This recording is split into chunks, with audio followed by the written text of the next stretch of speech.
ciência tradicional do manejo da Mata Atlântica que nós precisamos entender, compreender, resgatar e valorizar, né? Principalmente nesse momento que se discute tanto a questão de biotecnologia, de patentes e que benefícios da floresta estão movimentando, digamos, valores maiores. É importante que a gente considere não só a cultura, mas o retorno do benefício desse uso da floresta para essas comunidades tradicionais.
Tinha muita erva lá para remédio, para negócio de dor, para coisa.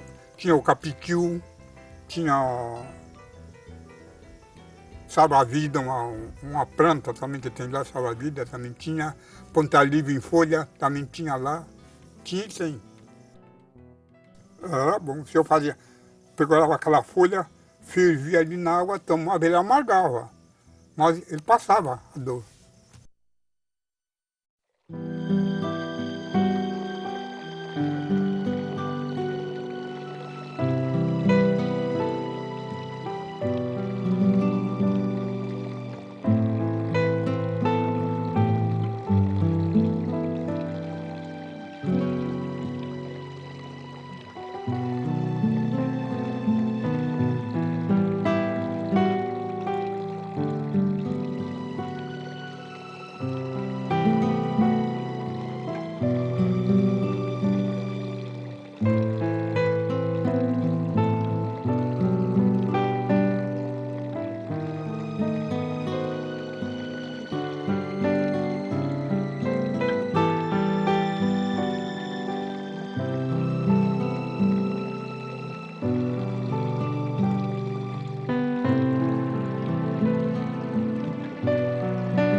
Uma das formas de entender a Mata Atlântica é o olhar dos rios, porque essa floresta é uma grande produtora de água.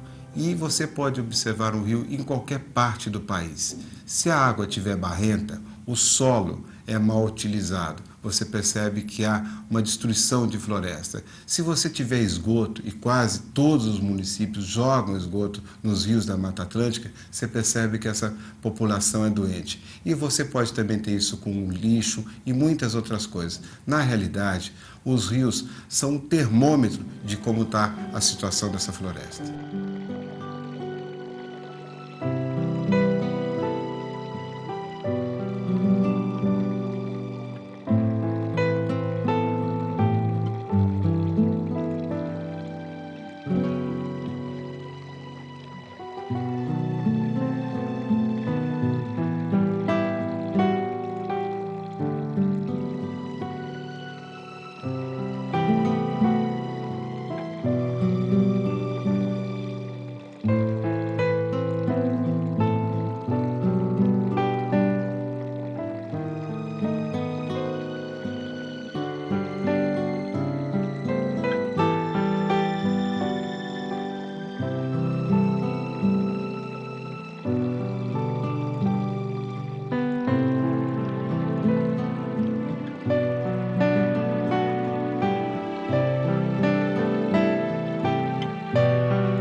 Toda a ocupação ao longo da nossa costa, a nossa história, o café desmatando, a araucária sendo cortada, quer dizer, a cana ocupando o Nordeste, isso é parte da nossa história que se deu sobre a área da Mata Atlântica.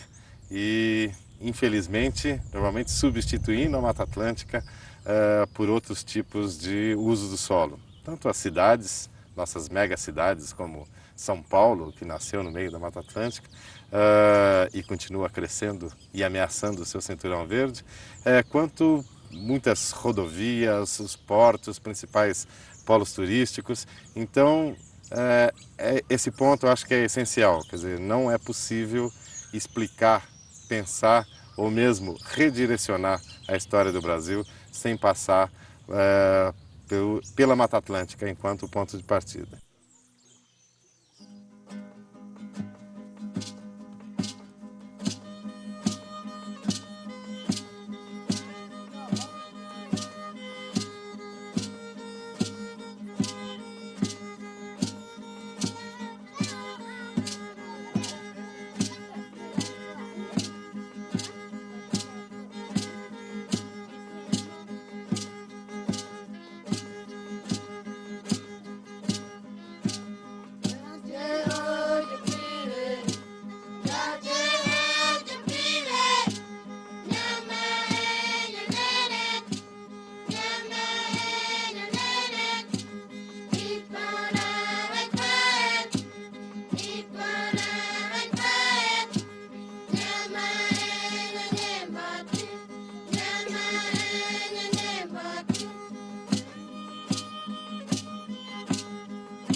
A história da floresta atlântica é uma história muito antiga. Ela é uma história que se inicia quando os continentes africano e sul-americano ainda estavam reunidos. A partir de cerca de 150 milhões de anos atrás, esses dois continentes começaram a se separar, construindo o ambiente sobre o qual hoje se situa a floresta atlântica. Essa separação demorou cerca de 150 milhões de anos para atingir a distância atual e ela ainda não cessou, de forma que os continentes continuam se separando.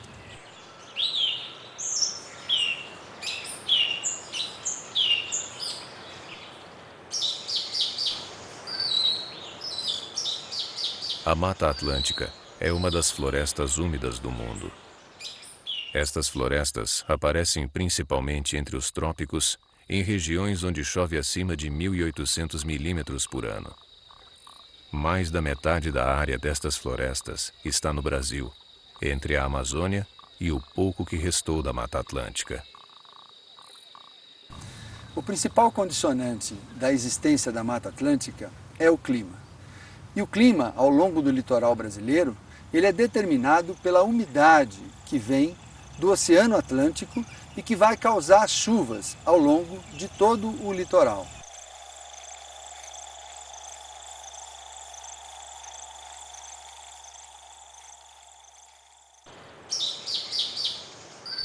E na própria escarpa, a história fisiográfica e ecológica foi extraordinária.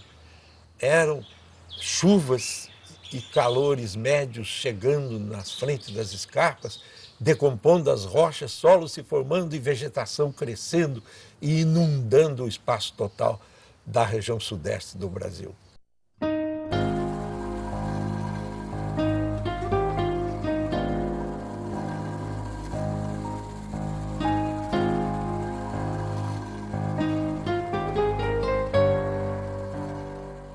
Brasil possui a maior costa tropical e a maior extensão de praias arenosas do mundo.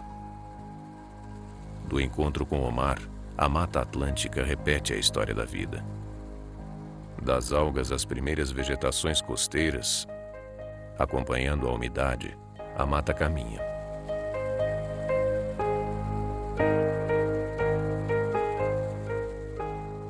Por tabuleiros, costões, dunas e baixadas, esparramam-se os manguezais, jundus, caetés, matas de baixada, de encosta, até o topo das serras. No Brasil, o que resta da Mata Atlântica ocupa 1% do território, mas abriga o maior índice de diversidade vegetal do planeta. Estas matas têm uma longa história biológica. Evidentemente, muitas espécies já existiam anteriormente, mas a diversidade ela foi aumentada, ampliada por uma série de sequências de mudanças climáticas. Ao longo de sua história, a Terra sofreu diversos resfriamentos conhecidos como glaciações. Foram ciclos de longa duração, determinando novas condições para a vida no planeta. Durante estes períodos, a quantidade de gelo nos polos aumenta. A água dos mares diminui e ampliam-se as áreas costeiras. O clima vai, então, se tornar mais seco e mais frio. No glacial, 18 a 13 mil anos atrás, foi mais frio e mais seco do que hoje. Então as grandes manchas florestadas ficaram partidas, acabaram ficando manchas isoladas, que tecnicamente se chamam refúgios. Quando a floresta fica repartida em manchas de floresta, os animais de floresta não vão ficar no meio das formações abertas, caatingas ou cerrados que estão cercando essas manchas de floresta. Eles ficam dentro dessas manchas, é por isso que se chamam refúgio. A fauna não corre para lá, mas é como se fosse. Então, se chama um refúgio porque é uma área favorável cercada por áreas desfavoráveis para aquelas espécies.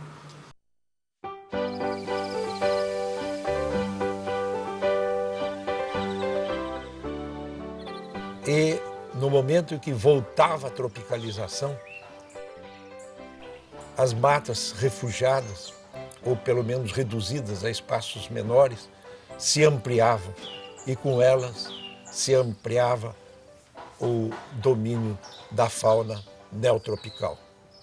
Então tem uma longa história de sucessivas ampliações de espécies em função de mudanças climáticas que vêm desde os fins do Terciário até o Holoceno.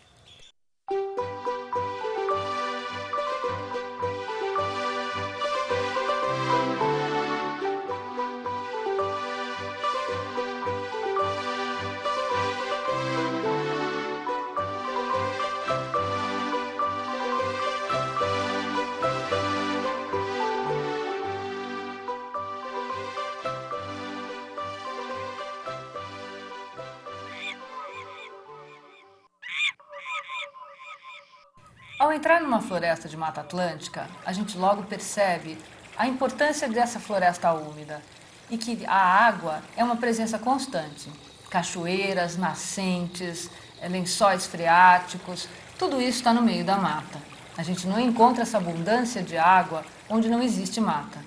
Então a relação entre a água e a floresta é uma relação muito íntima.